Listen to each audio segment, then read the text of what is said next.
أعوذ بالله من الشيطان الرجيم بسم الله الرحمن الرحيم الحمد لله رب العالمين والصلاة والسلام على سيدنا ونبينا أبو القاسم محمد وآل الطيبين الطاهرين المعصومين عظم الله أجركم. Mes condoléances pour le martyre de Fatima Zahra salamullah alayha, la fille du noble prophète Muhammad sallallahu alayhi wa sallam. قال الله عز وجل في كتاب الكريم بسم الله الرحمن الرحيم إنا أعطانيك الكوثر فصل لربك وانحر إن شانئك هو الأبتر. Allah subhanahu wa ta'ala considère le martyre de Fatima Zahra comme étant la tragédie la plus importante de toutes les tragédies de l'humanité. Sachez que c'est considéré pour être la mère des tragédies. C'est comme un effet de domino. Cette tragédie a fait et a permis d'ouvrir d'autres tragédies contre les infaillibles. Toute nation du monde, qu'elle soit croyante ou non croyante, se réfère à l'histoire de l'humanité. Ils ont, pour pouvoir créer leur nation, des héros et des héroïnes qui leur permettent de conserver une orientation et un modèle pour les générations d'après. Par exemple, pour ceux qui sont français ou plutôt francophones, Jeanne d'Arc est une héroïne pour ceux qui s'identifient à l'identité française et francophone. Celle qui a combattu les Anglais et qui est même devenue un exemple ou une exemple pour les générations jusqu'au jour d'aujourd'hui. Ou pour ceux qui sont de la région niçoise, comme moi, dont je suis né dans cette région, il y a une personnage qui s'appelle Catherine de Ségolène, qui est très connue pour avoir combattu les Ottomans de la région. Donc, toute nation se réfère à un héros ou une héroïne, et il s'identifie à travers ce héros et cette héroïne. Nous, en tant que musulmans, nous devons absolument suivre une personne qui est au-delà même des frontières tracées par l'humanité ou tracées par les ethnies, car l'islam, la religion divine, la religion céleste, n'a aucune frontière qui est tracée à la main de l'être humain. Elle est universelle pour tout le monde. Et donc nous devons trouver une personne qui est envoyée de Dieu, qu'on peut s'apparenter et qu'on peut suivre. Fatima Zahra salamullah alayha est la personne par excellence qui est infaillible, qui est parfaite, qui est durant toute sa vie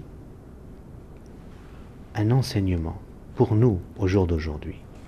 Certains vont même aller dire que pourquoi nous, après 1400 ans, nous allons encore aller à travers des histoires et des personnages qui sont partis. Mais pourquoi ne pas se référer à l'histoire? L'histoire, c'est un sujet qui nous permet de construire notre avenir. L'histoire est un sujet qui nous permet de former notre identité. Un être humain sans histoire, une nation sans histoire, est une nation morte, est un être humain sans identité. C'est pour ça qu'il est excessivement important de connaître notre histoire, en particulier à l'histoire dont nous nous appartenons, l'histoire dont nous allons nous référer, qui va permettre à notre vie d'avoir une identité forte, profonde, et qui va nous permettre de construire encore mieux, un avenir encore meilleur. Lorsque nous voyons des dizaines, voire des centaines de personnages dans l'histoire. On parle de l'histoire islamique, dans ce cas-là. De nombreux sont tombés martyrs. De nombreux ont été tués avec un message. Mais durant toutes ces histoires que nous lisons et toutes ces narrations que nous lisons, nous voyons que le seul personnage qui est pour nous important est Fatima Zahra salamallahu alayha. Et nous allons expliquer pourquoi. Durant ces 3 soirs que nous passons ensemble, ces 3 épisodes, nous allons expliquer pourquoi Fatima est pour nous une référence, voire même un modèle pour notre vie. Avant de commencer, j'aimerais vous inviter à lire 3 ouvrages. De 1, l'ouvrage sur le fiqh Fatima, salamallahu alayha, la jurisprudence écrite par Fatima Zahra, qui a été un ouvrage collecté par son éminence Sayyid Muhammad Shirazi, rahmatullah alayh. Également, il y a un autre livre qui est disponible en arabe et en persan, Fatima Kist, Wama Adraka Fatima en arabe, de son éminence Sayyid Sadiq Shirazi, hafidhullah. Et un dernier ouvrage qui est en anglais, Sayyidat al-Nisa al-Alamin, qui parle de la vie de Fatima Zahra, salamallahu alayha.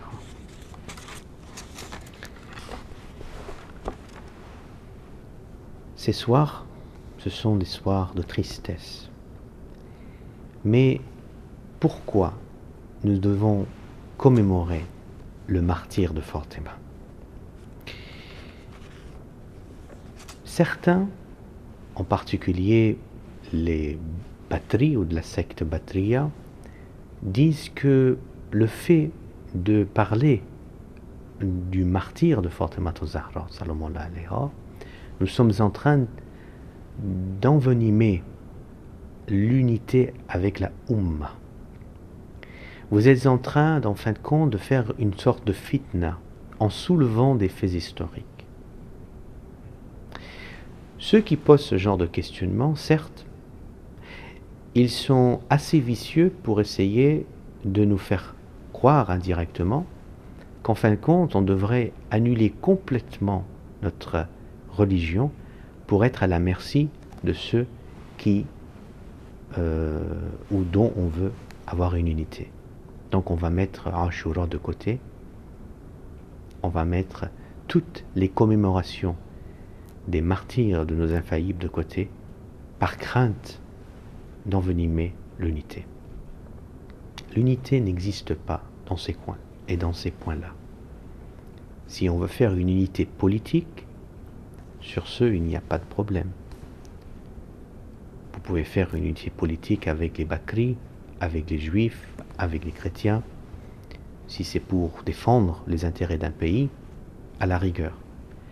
Mais aller changer certains aspects de notre religion qui sont des points essentiels au nom de l'unité, ceci est un crime.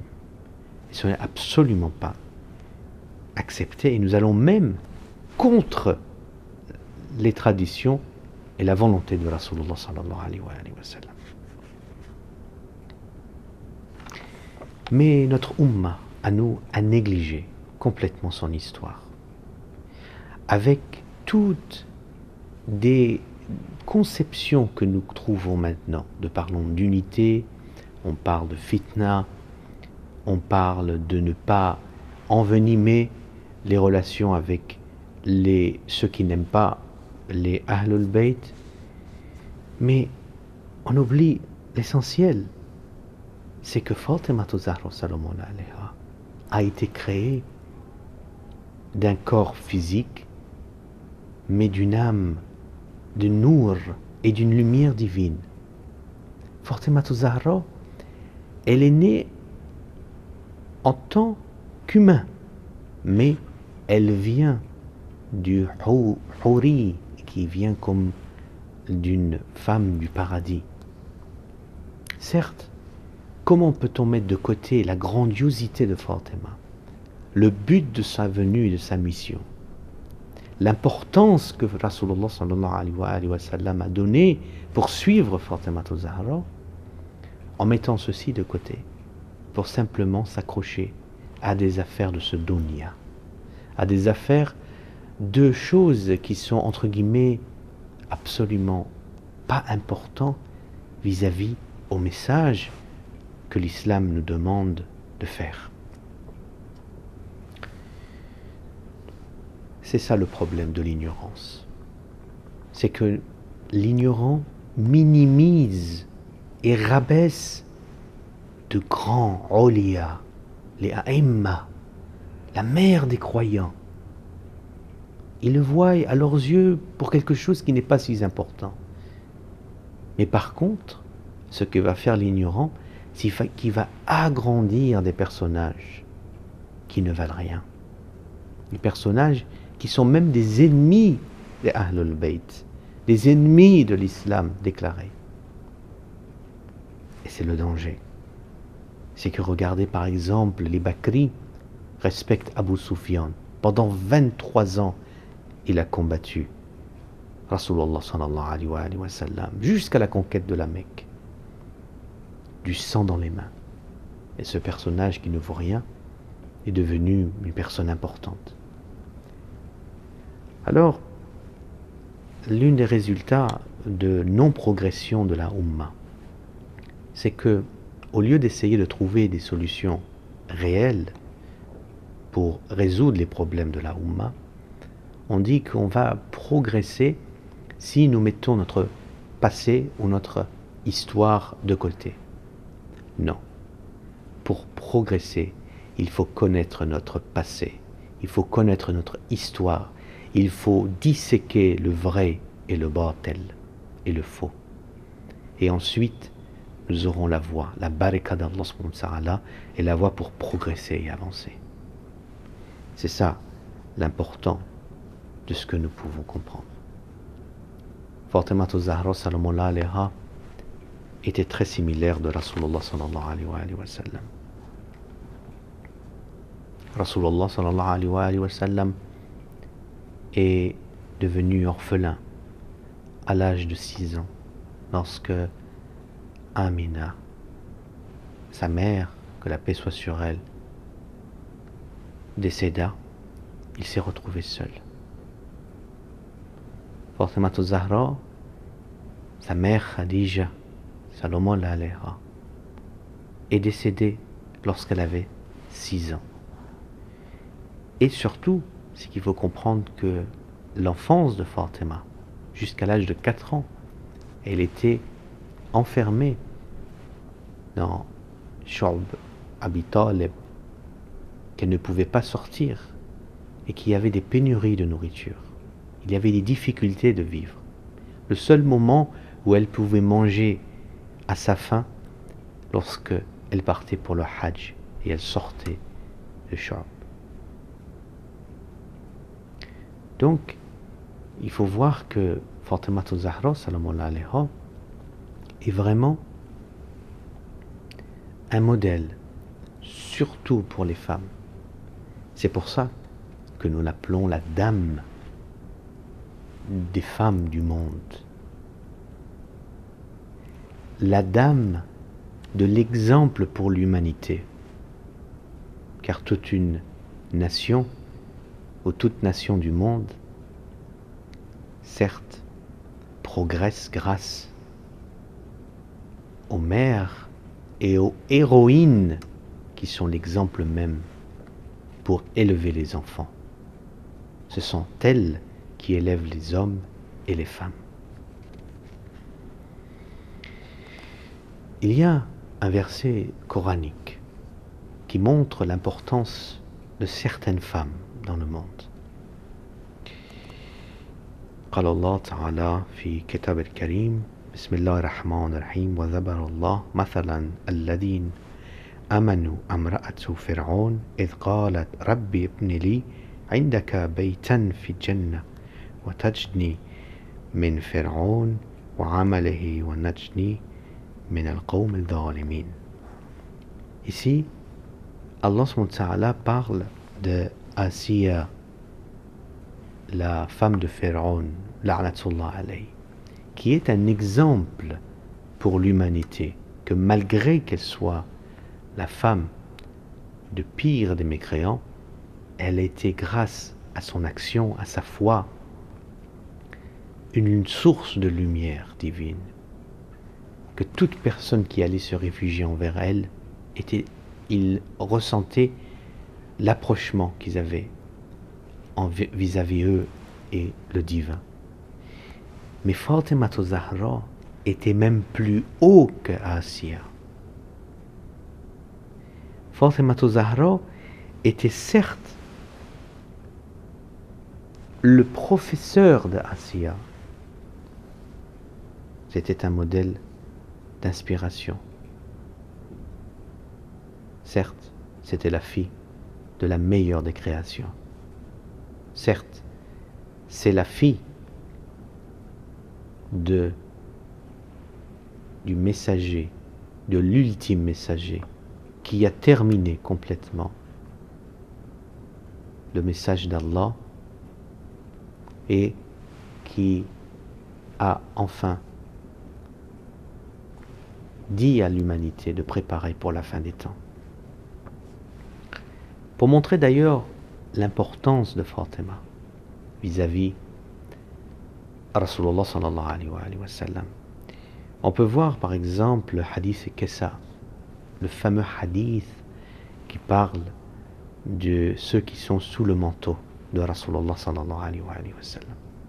Certains, ignorants ou même vicieux, d'autres, disent que le hadith Kessa n'a pas de sanad clair.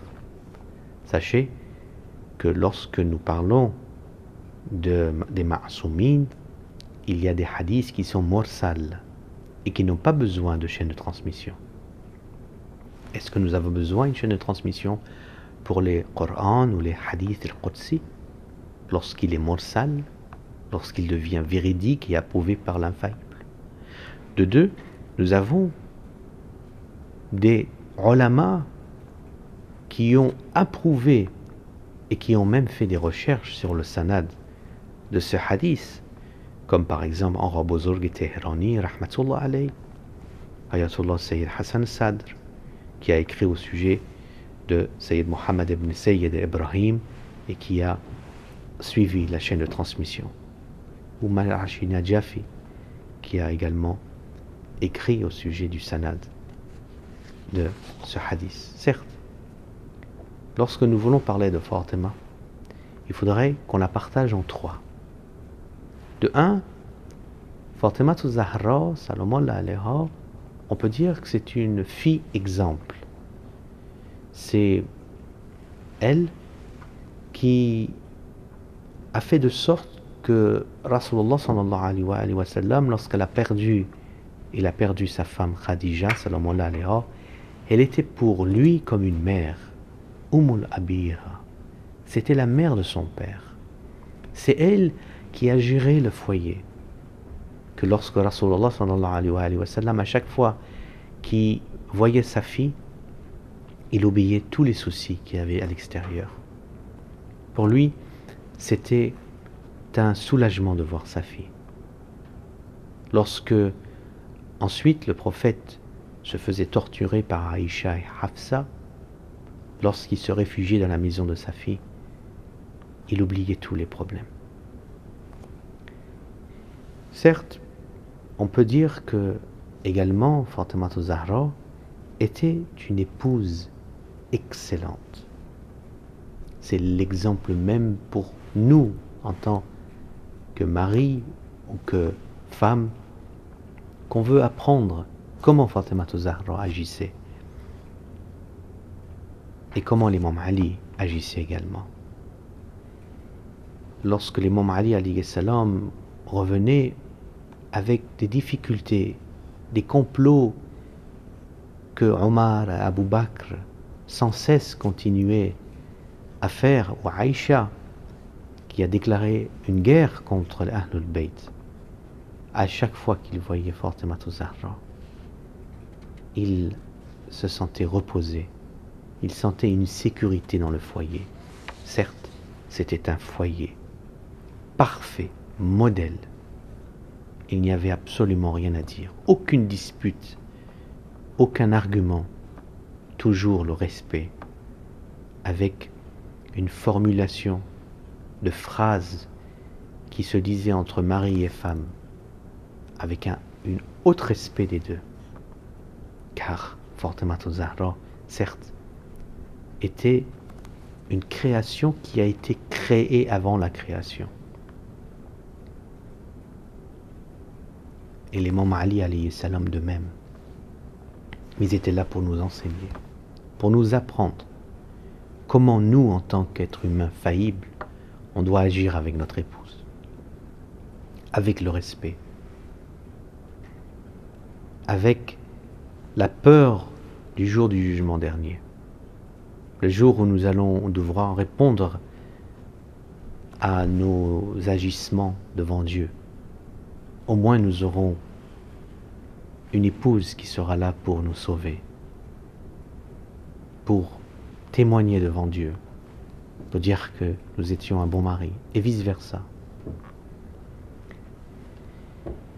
Les historiens disent très bien que le couple, l'imam Ali alayhi salam et Fatima Zahra, agissaient d'une manière tellement polie entre eux que les gens autour d'eux étaient impressionnés de voir comment une femme était forte de caractère, mais également elle était très douce et très gentille avec son mari.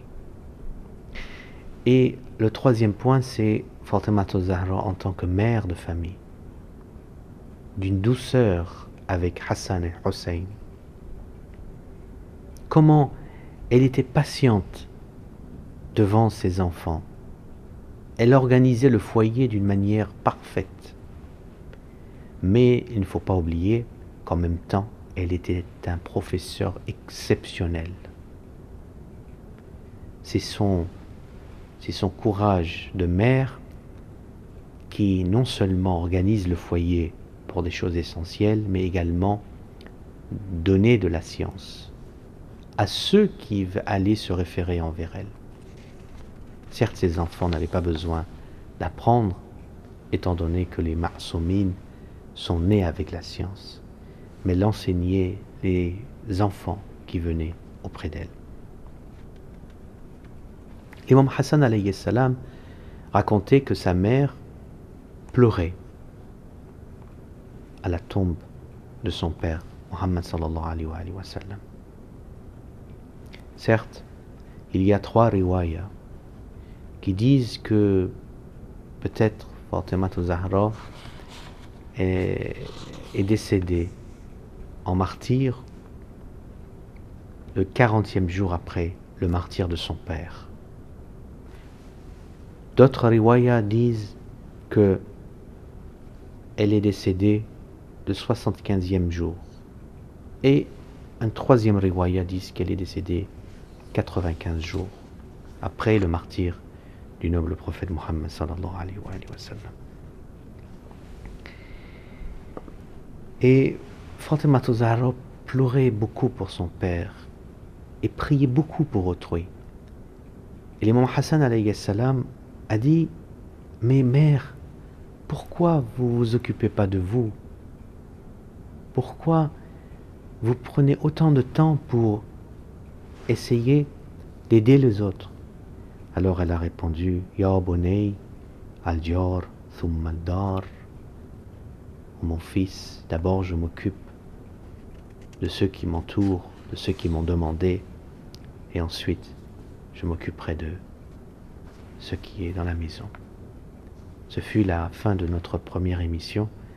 Inch'Allah, nous continuerons très prochainement, demain soir, pour notre deuxième émission sur le martyre de Fatima Zahra, Salamun alayha, wa akhara da'wana, alhamdulillah rabbil alamin, وصلى الله على سيدنا محمد وآل محمد.